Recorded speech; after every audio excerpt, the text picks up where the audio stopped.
Dieu t'a probablement abandonné si tu ne sais pas ces trois choses.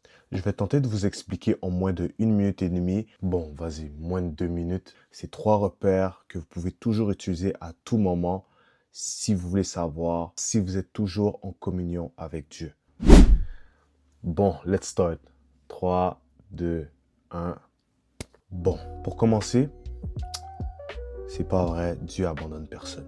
Mais il peut se retirer un temps d'une personne.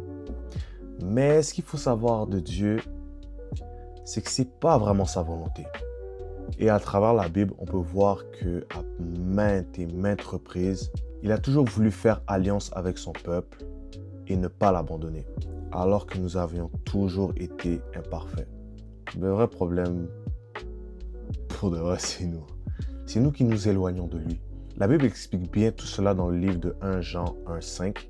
La nouvelle que nous avons apprise de lui et que nous vous annonçons, c'est que Dieu est lumière et qu'il n'y a point en lui de ténèbres. Le terme lumière employé dans ce verset est le mot grec phos, signifiant dans le contexte connaissance ou vérité. Donc vous l'aurez deviné, le premier repère pour savoir si nous sommes toujours en communion avec Dieu est l'exactitude de la connaissance que nous avons de Dieu.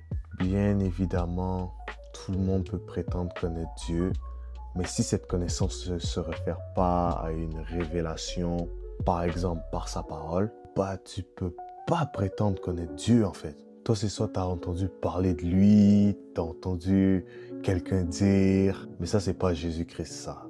Si c'est pas une révélation, c'est pas Jésus-Christ ça.